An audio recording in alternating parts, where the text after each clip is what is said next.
La reciente crisis y la caída en la bolsa y el S&P 500 nos demuestra que es importante tener una estrategia y algunos principios al invertir. En este video trataremos de revisar algunas lecciones que podemos aprender del reciente periodo de crisis. La primera lección es tener en cuenta los movimientos de Warren Buffett. Ya a principios del año habíamos revisado la última carta del gran Warren Buffett, en donde confirmaba algunos hechos que la prensa venía siguiendo. Por un lado, era evidente cómo había reducido su exposición en renta variable, aumentando su posición en efectivo. En su carta reconocía que la disminución de participación en acciones se redujo tremendamente de 354,000 millones a 272,000 millones en los últimos trimestres, anticipándose a una caída del mercado tal como efectivamente ocurrió. En webs como stockcircle.com se puede revisar los movimientos de diferentes superinversores, y para el caso de Buffett, era claro como en los últimos trimestres, los volúmenes de venta eran mucho más altos que las compras de acciones. Buffett también explicaba cómo los bonos con cupón fijo no ofrecen protección en contra del colapso de una moneda. Situación que también quedó evidenciada este año con la tremenda caída del dólar, con respecto a sus pares como el euro y otras monedas. Otro de sus aciertos fue la venta de acciones de Apple. Durante el año anterior, Buffett vendió buena parte de la participación en esa empresa. Vendió acciones cuando Apple se encontraba por encima de los $200 por acción, evitando la importante corrección y toda la turbulencia por la guerra comercial. Esta acción no ha logrado recuperar los valores a los que Buffett vendió, y aún no es claro el panorama con la actual incertidumbre económica. Si bien por ahora los resultados no son los mejores en empresas de energía, ya revisaremos si acertó comprando acciones de empresas del sector, como Occidental Petroleum. La segunda lección es considerar los múltiplos del mercado. Ya diferentes analistas habían estado alertando sobre la posible sobrevaloración del mercado.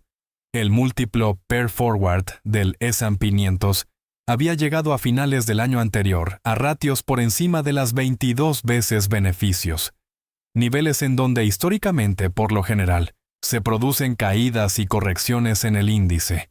Esta vez no ha sido la excepción, y el mercado ha llegado a tocar las 18 veces beneficios recientemente.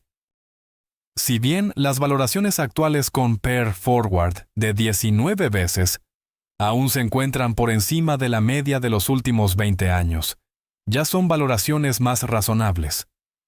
Otro indicador que permitía suponer una sobrevaloración del mercado era el múltiplo de las llamadas 7 magníficas que llegó el año anterior a tocar las 34 veces beneficios.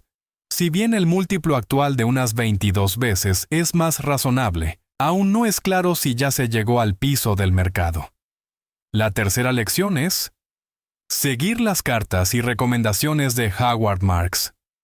Otro de los llamados superinversores que alertó sobre la posibilidad de una burbuja en la bolsa americana fue el gran Howard Marks, quien a principio del año publicó su carta con el título de On Bubble Watch, en donde hacía una revisión de los ciclos del mercado, recordando el comportamiento en otros periodos de sobrevaloración.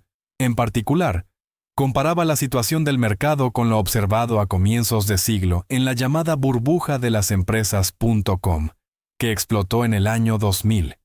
Y también recordaba otra burbuja que provocó una de las peores caídas en la bolsa en el año 2007, a causa del otorgamiento de créditos hipotecarios sin el respaldo suficiente. Entre sus reflexiones se encontraba la incertidumbre sobre si era conveniente que buena parte de la valoración del mercado estuviera concentrada en las llamadas 7 magníficas. Marks tenía razón y estas compañías han estado entre las de mayor corrección recientemente. Marks también explicaba cómo en los periodos de burbuja se tiene comportamientos en donde las personas muestran una adoración absoluta de las empresas o activos en las que invierten, acompañado de la creencia que estas empresas no pueden fallar, sumado a un miedo masivo o FOMO, por no quedarse atrás si uno no participa. En las burbujas, de acuerdo con Marks, no hay precios demasiado altos para las acciones, y se observa cómo los compañeros de trabajo o familiares poseen los activos que se valorizan, por lo que no hay un precio máximo al que se deberían comprar estos activos. Las personas simplemente compran con la expectativa de una rápida valorización. Este comportamiento posiblemente se ha observado recientemente, pues cada vez una proporción mayor de la población, en especial norteamericana, que tiene buena parte de sus activos en acciones, sin importar las valoraciones a las cuales se compran. Entonces, de acuerdo con Marx, para identificar una burbuja, si bien se pueden tener en cuenta parámetros de valoración, en su criterio, son más eficaces los criterios psicológicos. La cuarta lección es revisar otras opciones de inversión diferentes al S&P 500 y el Nasdaq 100. En los últimos años, al revisar los rendimientos acumulados anuales y acumulados, posiblemente los activos que han ofrecido un mejor rendimiento han sido las acciones de la bolsa americana. Desde el año 2011, el rendimiento acumulado del Nasdaq 100 ha sido del 848%, con un promedio anual del 17%. Y el S&P 500 con el ETF SPY ha logrado en este periodo un rendimiento del 450%, con un promedio anual del 12,7%. Estas rentabilidades muchas veces no permiten tener en consideración otras alternativas, pero en periodos en donde la bolsa americana se encuentra con unos múltiplos bastante altos y los referentes del mercado expresan preocupaciones sobre posibles burbujas, es probable que sea interesante revisar otras opciones de inversión. Si se revisa el retorno de las bolsas de los principales países del mundo, para este año, las bolsas americanas se encuentran entre las de peores rendimientos, en lo corrido del año cayendo cerca de un 10%. Mientras que ETFs que siguen bolsas de otros países han tenido rendimientos superiores al 10%, en donde se encuentran tanto países desarrollados como Alemania, Italia, España, Austria y Polonia, como países emergentes como Chile, México, Colombia y Brasil. En el caso de los países europeos, esta valoración es aún mayor si se tiene en cuenta la pérdida de valor del dólar con respecto al euro, que se analizó en el video anterior. Esto nos muestra que en momentos en los cuales las acciones y los índices de los Estados Unidos se encuentran sobrevalorados, vale la pena estudiar otros mercados para buscar alternativas de inversión, para diversificar el portafolio. La quinta lección es: en periodos de sobrevaloración, el oro puede ser un refugio interesante. Así como este año otras bolsas han tenido excelentes rendimientos, otros activos también lo han hecho bastante bien. Es el caso del oro, que para este año ya ha logrado un rendimiento cercano al 25%. Desde el año 2011 logra una rentabilidad acumulada del 115%, con un promedio anual del 5,5%. Si bien no logra los rendimientos del S&P 500, se presenta como una alternativa muy interesante en periodos de sobrevaloración de la bolsa americana.